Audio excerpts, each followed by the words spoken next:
ಒಂದು ಮಾತನ್ನ ಹೇಳ್ತಾರೆ, ಜೈಸಾ ಭಕ್ತಿ ವೈಸಾ ಮುಕ್ತಿ. ಭಕ್ತಿ ಹೇಗಿರ್ತದೋ ಹಾಗೆ ಜೀವನಕ್ಕೆ ಮುಕ್ತಿ ಸಿಗ್ತದೆ.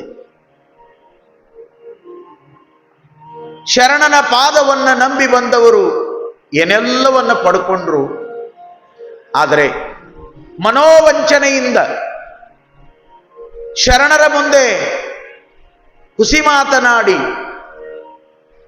ಶರಣರನ್ನ ಕಂಡೂ ಕೂಡ ತಮ್ಮೊಳಗಣ ಕೆಟ್ಟ ಗುಣವನ್ನ ಬಿಡದೇ ಹೋದವರಿಗೆ ಶರಣರು ಅವರ ಗುಣಕ್ಕೆ ತಕ್ಕಂತೆ ಅನುಗ್ರಹವನ್ನ ಮಾಡಿ ಅವರನ್ನು ಎಚ್ಚರಿಸಿ ಅವರನ್ನ ಸರಿದಾರಿಗೆ ತಂದಿರುವಂತ ಎಷ್ಟೋ ಲೀಲೆಗಳು ಶರಣರ ನೆಲದೊಳಗೆ ನಡೆದು ಹೋಗಿರುವಂತಹದ್ದು.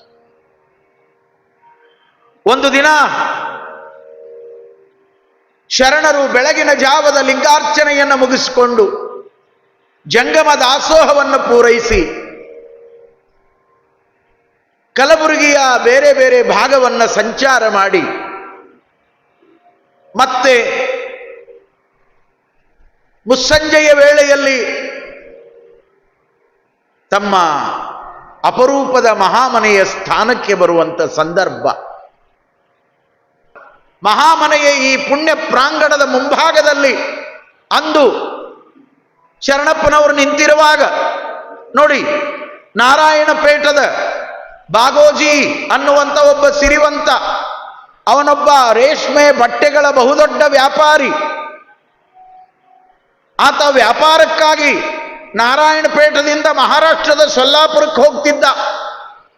ಆತನ ಕೈಯೊಳಗ 100 ಆಳುಗಳು ಚಕ್ಕಡಿಯೊಳಗ ಆ ರೇಷ್ಮೆಯ ಮಡಿಗಳನ್ನ ಗಂಟು ಗಂಟು ಕಟ್ಟಿಕೊಂಡು ಏರ್ಕೊಂಡು ಎತ್ತಿನ ಮೇಲೆ 2 ಕಡೆ ಅವುಗಳನ್ನು ಏರ್ಕೊಂಡು ಸಾಲು ಸಾಲಾಗಿ ಹೋಗುವಂತ ರಾಜಮಾರ್ಗ ಇದು. ಶರಣರ ಮಹಾಮನೆಯ ಈ ಮಾರ್ಗ. ನಾರಾಯಣಪೇಟದ ಬಾಗೋಜಿ ಸಾಹುಕಾರ ಆಳ ಮಕ್ಕಳಿಗೆ ಹೇಳಿದ್ದ, ಅವರು ರೇಷ್ಮೆ ಮಡೆಗಳನ್ನ ಗಂಟಿನೊಳಗ ಕಟ್ಟಿಕೊಂಡು ಬಂಡಿಯೊಳಗ ಎತ್ತುಗಳ ಮೇಲೆ ಏರನ್ನ ಹಾಕೊಂಡು ಹೊರಟಿದ್ರು. ಸೊಲ್ಲಾಪುರದ ಸಂತಿಗೆ ಹೋಗ್ಬೇಕಂತ ಹೊರಟಿದ್ರು ವ್ಯಾಪಾರಕ್ಕೆ. ವಾರಗಟ್ಲೆ ಮೊದಲ ಹೋಗೋದದು. ಅಲ್ಲಿ ಹೋಗಿ ಮುಟ್ಟಿ ವ್ಯಾಪಾರ ಮಾಡುವಂತ ಆ ದಿನಮಾನದ ಕಾಲಘಟ್ಟ. ಹೊರಟಿರುವ ಸಂದರ್ಭದೊಳಗ ಅಪ್ಪ ಅವರು ಅದೇ ಮಾರ್ಗವಾಗಿ ಹೋಗುವಂಥವರನ್ನ ನೋಡಿದ್ರು. ಶರಣಪ್ಪನವ್ರು ಕೇಳ್ತಾರ, ಈ ಬಾಗೋಜಿ ಸಾಹುಕಾರ ಮುಂದೆ ಹೋಗ್ಯಾನ ಸೊಲ್ಲಾಪುರಕ್ಕೆ, ಇವರು ಏರ್ಕೊಂಡು ಹೊಂಟಾರ ನೋಡಿ. ಏನ್ರಿಪ್ಪ, ಏನ್ ತಗೊಂಡು ಹೊಂಟಿರಿ? ಎತ್ತುಗಳ ಮೇಲೆ ಏರಿದ್ದೇನು, ಚಕ್ಕಡಿಯೊಳಗೆ ಏರಿದ್ದೇನು, ಏನು ತಗೊಂಡು ಹೊಂಟೀರಿ ಅಂದ್ರ ಅವ ಆಳ್ಮಕ್ಕಳು ವಿಚಾರ ಮಾಡಿದವಂತ, ಶರಣಪ್ಪ ದಾಸೋಹ ಮಾಡೋ ಮನುಷ್ಯ, ರೇಷ್ಮೆ ಮಡಿ ಅದಾವಂದ್ರ ಒಂದೆರಡು ದಾಸೋಹದ ಕೆಲಸಕ್ಕೆ ಕೊಡ್ರಿ ಅಂತ ಕೇಳಿ ಇಳ್ಯಾರು. ಅದಕ್ಕೆ ಶರಣಪ್ಪನ ಮುಂದೆ ಸುಳ್ಳು ಹೇಳಬೇಕು ಅಂತ ಅವ ಆಳುಗಳು, ಯಪ್ಪ ಇದ್ರಾಗ ಕರಿ ಕಂಬಳಿ ಅದಾವ್ರಿ ಅಂದ್ರಂತ. ಅವ್ರು ಮೇಲೆ ಗಂಟು ಕಟ್ಟಿದ್ರು, ಕಾಣ್ತಿದ್ದಿಲ್ಲ. ಇವ್ರು ಹೇಳಿದ್ರಂತ ಶರಣರ ಮುಂದೆ ಸುಳ್ಳ. ಎಲ್ಲರ ಮುಂದನೂ ಹುಸಿಯ ನುಡಿಬಾರದು ಅಂತ ಬಸವಣ್ಣನವ್ರು ಹೇಳ್ಯಾರ. ಆದ್ರೆ ಇವರು ದೇವರ ಮುಂದೆ ಸುಳ್ಳು ಹೇಳಿದ್ರು. ದೇವರಾಗಿ ನಿಂತಿರುವಂತ ಶರಣಪ್ಪನವರ ಮುಂದೆ ಸುಳ್ಳು ಹೇಳಿದ್ರು ಇವರು. ಯಪ್ಪ ಇವು ಕಂಬಳಿ ಅದಾವ, ಆಗಲ್ ಬಿಡ್ರಿಯಪ್ಪ, ಕಂಬಳಿ ಇದ್ರು ಭಾಳ ಚಲೋ ಆತಂದ್ರು. ಯಾರು? ಶರಣಪ್ಪನವ್ರು. ಆಗಲ್ ಬಿಡ್ರಿಯಪ್ಪ, ಕಂಬಳಿ ಇದ್ರು ಭಾಳ ಚಲೋ ಆತು ಅಂದ್ರು. ನಾವು ಗೆದ್ದಿವಿ ಅಂದ್ರಿ ಇವ್ರು. ಅಂತೂ ಇಂತೂ ಶರಣಪ್ಪನ ಕಣ್ಣಾಗ ನಾವು ಸುಳ್ಳು ಹೇಳಿ ತಪ್ಪಿಸ್ಕೊಂಡು ಬಂದೀವಿ ಅಂತ ಬಹಳ ಖುಷಿಯಿಂದ ಮಾತಾಡ್ಕೋತ ಹೋದ್ರು. ವಾರಗಟ್ಲೆ ಹೋಗಿ ಸೊಲ್ಲಾಪುರದ ಮಾರ್ಕೆಟಿನೊಳಗ ಬಜಾರದೊಳಗ ಗಂಟು ಬಿಚ್ತಾರ. ರೇಷ್ಮೆ ಮಡಿ ಹೋಗಿ ಕರಿ ಕಂಬಳಿ ಆಗಿದ್ದು. ರೇಷ್ಮೆ ಮಡಿ ಹೋಗಿ ಕರಿ ಕಂಬಳಿ ಆಗಿದ್ದು. ಅವ ಬಾಗೋಜಿ ಸಾಹುಕಾರ ಅಂದ,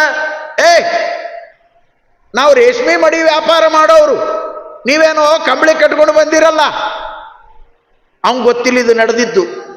ಶರಣರು ಭೇಟಿ ಆಗಿದ್ದ ಅವನ್ ಗೊತ್ತಿಲ್ಲ. ಮಾಲಕಗ ನಾರಾಯಣಪೇಟೆ ಸಾಹುಕಾರಗ ಹಿಂಗ್ಯಾಕ್ರೋ ಅಂತ ಕೇಳಿದಾಗ ಇವರು ಅವಾಗ ಗಲ್ಲ ಬಡ್ಕೊಂಡು ಹೇಳಿದ್ರಂತ, ಯಪ್ಪ ನಾರಾಯಣಪೇಟದಿಂದ ಕಲಬುರಗಿ ಮಾರವಾಗಿ ಬರುವಾಗ ಮಹಾಮನೆಯ ಮಹಾದಾಸೋಹದ ಶರಣಬಸವಪ್ಪ ಅಪ್ಪ ಅವರು ನಿಂತಿದ್ರು. ಶರಣರು ಅವ್ರು ಏನು ಅಂತ ಕೇಳಿದ್ರು. ನಾವು ಸುಳ್ಳು ಹೇಳಿ ಬಂದೀವಿ ಯಪ್ಪ, ನಾವು ಸುಳ್ಳು ಹೇಳಿದ್ದು ನಾವು ಅಂದಂಗ ಕರಿ ಕಂಬಳಿ ಆಗ್ಯಾವ. ಆವಾಗ ಗಂಟು ಕಟ್ಟಿಸಿ ಮತ್ತೆ ಏರಿದ ಸಾಹುಕಾರ, ನಡೀರಿ. ನೇರವಾಗಿ ಅವ್ರು ಎಲ್ಲಿಗೆ ಬಂದ್ರು ಅಂದ್ರ ಶರಣರ ಈ ಸ್ಥಾನಕ್ಕೆ ಬರ್ತಾರ. ಏರಿಕೊಂಡು ಬಂದಿರುವಂತ ಎತ್ತುಗಳನ್ನ ನಿಲ್ಲಿಸ್ತಾರ, ಚಕ್ಕಡಿಯನ್ನ ನಿಲ್ಲಿಸ್ತಾರ. ಆ ಬಾಗೋಜಿ ಸಾಹುಕಾರ ಓಡೋಡಿ ಹೋಗ್ತಾನ ಒಳಗ. ಆಗ್ತಾನೆ ಶರಣರು ಲಿಂಗಾರ್ಚನೆಯನ್ನು ಮುಗಿಸಿಕೊಂಡು ಜಂಗಮ ದಾಸೋಹ ಮಾಡಿ ಶಿವಾನುಭವದ ವಿಚಾರವನ್ನು ಹೇಳ್ತಾ ಕುಂತಿರುವಾಗ ಸಾಹುಕಾರ ಕಣ್ಣೀರ ಹತ್ತಾ ಬಂದು ಶರಣರ ಪಾದಕ್ಕೆ ದೀರ್ಘದಂಡ ನಮಸ್ಕಾರ ಮಾಡ್ತಾನ. ಯಪ್ಪ, ನಮ್ಮ ಆಳುಗಳು ತಪ್ಪು ಮಾಡ್ಯಾವ ಯಪ್ಪ, ಕೃಪಾ ಮಾಡಬೇಕು, ತಾವು ಕರುಣೆ ತೋರ್ಬೇಕು. ಲಕ್ಷ ಲಕ್ಷ ಕಿಮ್ಮತ್ತಿನ ರೇಷ್ಮೆ ಮಡಿಗಳು ನಿಮ್ಮ ಮುಂದೆ ಅವರು ಸುಳ್ಳು ಮಾತಾಡ್ಯಾರ. ಅವರು ಮಾಡಿದ ತಪ್ಪನ್ನ ಕ್ಷಮಾ ಮಾಡಿ ಉದ್ಧಾರ ಮಾಡಬೇಕು ಅಂತ ಬೇಡಿಕೊಂಡಾಗ ನಾ ಏನ್ ಮಾಡ್ಬೇಕಪ್ಪ ಅಂದ್ರೆ ಶರಣರು ಕಂಬಳಿ ಅಂದಾರ, ಮತ್ತೆ ಕಂಬಳಿ ಅದಾವು. ರೇಷ್ಮೆ ಮಡಿ ಅಂದಿದ್ರೆ ರೇಷ್ಮೆ ಮಡಿ ಇರ್ತಿದ್ದು. ಮತ್ತು ಅವ್ರು ಹೇಳ್ದಂಗ ಅದಾವಂದ್ರೆ ನಮ್ದೇನು ಕೆಲಸ ಇಲ್ಲಿ ನಡ್ಬರ್ಕ್, ನಾವೇನು ಮಾಡ್ಬೇಕು? ಹಂಗ ಅನ್ಬೇಡ್ರಿ ಅಪ್ಪ, ಸುಳ್ಳು ಹೇಳ್ಯಾರ್ರಿ ಅಪ್ಪ, ಅದ್ರೊಳಗೆ ರೇಷ್ಮೆ ಮಡಿನ ಇದ್ದು ಇವು ಕಂಬಳಿ ಅಂತ ಹೇಳಿ ಬಂದಾವ. ಒಂದೆರಡು ಎಲ್ಲಿ ನೀವು ಕೇಳಿಗಿಳ್ತೀರೋ ಅನ್ನುವ ಸಲುವಾಗಿ.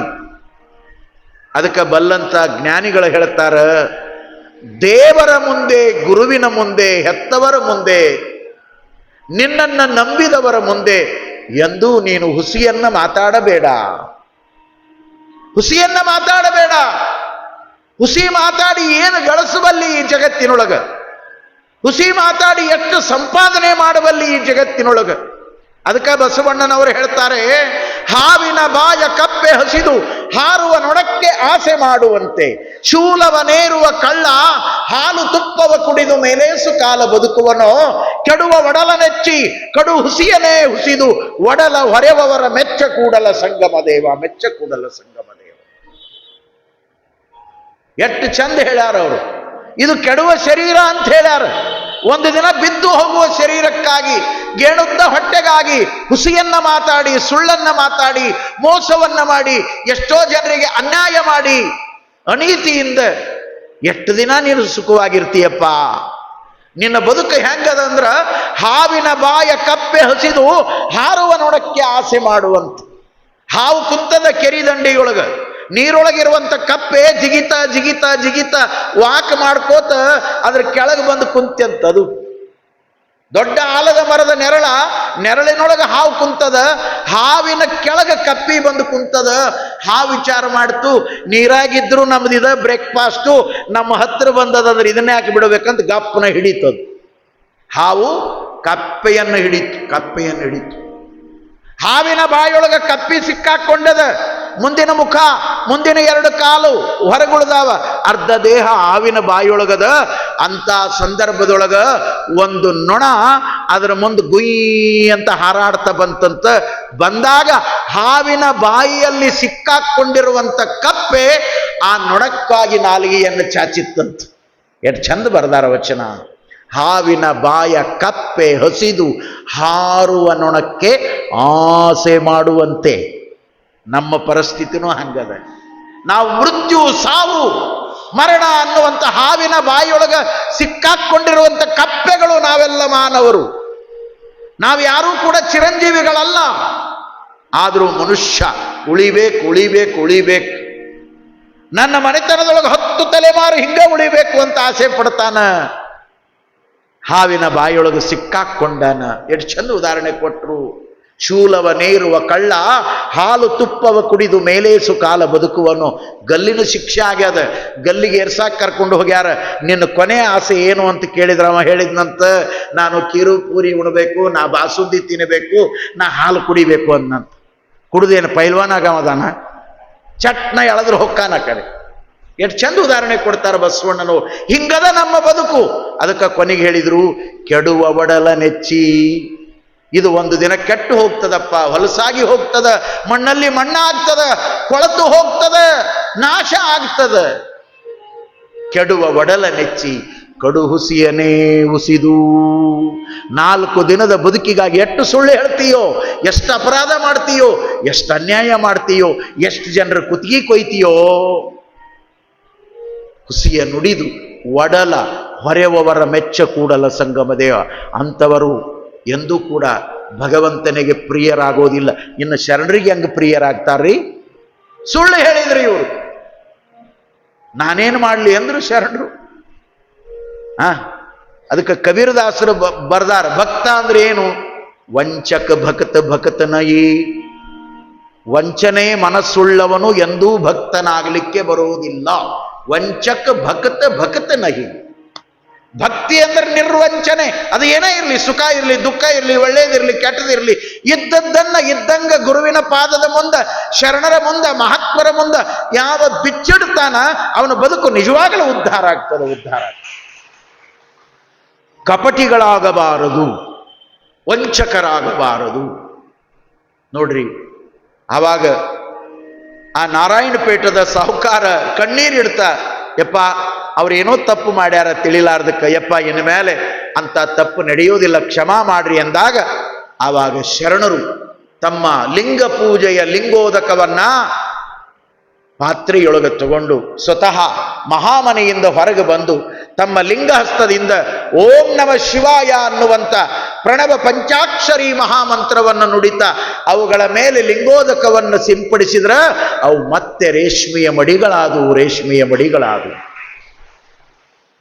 ಅಂದ್ರೇನು?